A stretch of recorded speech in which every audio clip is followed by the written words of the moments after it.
The response to Toni Kroos' retirement has just been ridiculous. Like, okay, he's a top midfielder.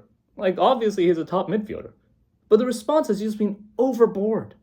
They're really making him sound like Ronaldo. This is ridiculous. He's not some irreplaceable player. Madrid will easily replace him. At the end of the day, midfielders are basically the Draymond Greens of football. The ones who do the dirty work. The actual top players who really decide games are the forwards. Even like Zidane, probably the most highly rated midfielder of all time. Why is he rated so high? Because he scored big goals.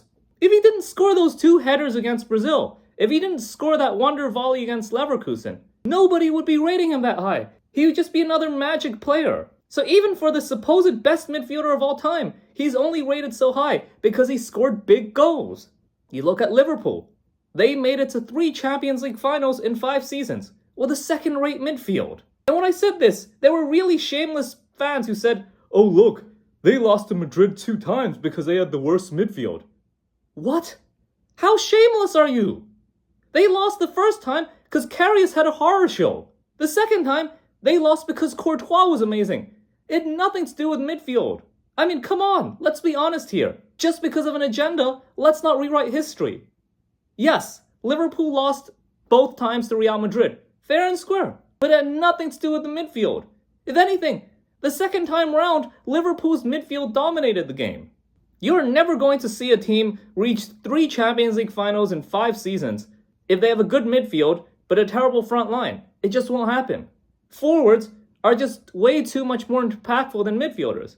And the funniest thing is, I'm not even sure if Madrid's midfield will get worse. There's so many people saying, oh, there aren't players like Toni Kroos anymore. Players who fit his profile. You know why? Because static registas like him are not needed anymore.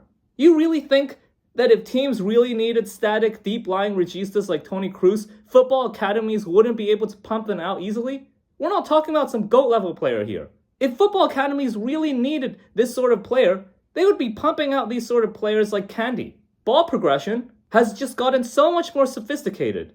There are just so many different ways of progressing the ball nowadays. The level of off-the-ball movement has just gone up a completely new level compared to, let's say, even 15 years ago. Just through sheer off-the-ball movement alone, there are so many ways to progress the ball. Just look at Liverpool and Klopp in general. The number of ways Klopp has operated with second-tier, awful midfields and gotten amazing results is just proof of how nowadays we really don't need these deep-lying static registas, right? And for all the qualities that Kroos brings, his limited mobility and his very limited defensive work were always an issue. Just look at the goal that Germany conceded against Mexico in the 2018 World Cup. That was down to Kroos. And if I remember correctly, Kroos was also at fault against Korea at the 2018 World Cup. Like, the idea that he's just some unreplaceable player is completely unfounded. This isn't Ronaldo. When Ronaldo left Madrid, it was obvious that Madrid would have trouble replacing him. And yes, it took them maybe like 3, 4, 5 years to finally get back to their original level. Kroos is not going to have nearly that impact. With Kroos gone, Madrid's midfield will be far more mobile. They're going to have the most mobile midfield in world football maybe, with the likes of Camavinga, Valverde, Jude Bellingham, and now Arda Güler. They're not going to lack midfielders. I really don't even think Madrid's midfield will get worse. And on top of that, they are going to be adding by far the best player of the 21st century, Kylian Mbappe. I'm really seeing people saying, oh my god, Madrid are going to suffer so much. Kroos is irreplaceable. These cringe posts are going to look so stupid next season, when Madrid inevitably become a better team. The only way I see that not happening is if Madrid has some crazy injury crisis next season. That's the only way that doesn't happen. Some of the things I've been hearing in response are, if you don't have a good midfield, you can't win games. If you can't win the ball in midfield, blah, blah, blah, blah, blah. Okay, apply that to any other sport. If you get dominated on rebounds in a basketball game, you probably won't win. But does anyone in their right mind compare Dennis Rodman to Michael Jordan? No! Because at the end of the day, it's the scorers who take over the games. In football, it's the forwards. You look at all the dirty work that Draymond Green does for the Warriors. But does anyone rate him above Steph Curry? Of course not. Likewise in football, it's the elite, top-tier, generational, or GOAT-level forwards who lift team to the very top. It's these forwards that you rely on when the going gets really tough. And it doesn't even have to be some generational forward. Just look at Madrid versus Bayern. They dominated the entire game. And what happened? They were still losing 1-0. All that dominance means absolutely nothing if you don't score. And the moment Joselu scored that equalizer, the game completely changed, because that's the value of a goal. When I see these stupid charts, oh, the game isn't just about the 2 penalty boxes. What happens in the middle is the most important. No, it's not!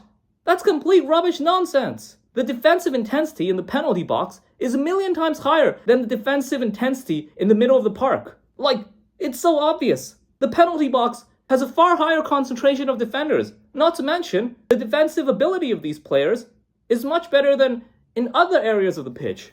And also, you have a goalkeeper, an athlete who can use their hands to try to deal with you. So no, progressing the ball in the middle of the pitch is far easier than doing direct damage in the penalty box. I'm really seeing people say that Madrid are going to get worse because Kroos is leaving, even though Mbappe is coming. That's delusional talk. Madrid's midfield isn't even going to get worse. And with Mbappe, their front line is going to go up to a next level. But, I can keep talking, but there's no point.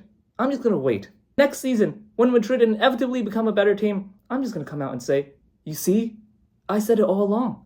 Madrid are going to become a much better team because Toni Kroos isn't irreplaceable.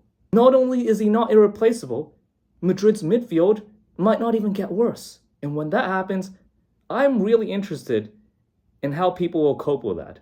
All the cringe tacticos who are saying that Madrid can't replace Kroos, they're going to suffer so much without him. Complete, utter nonsense.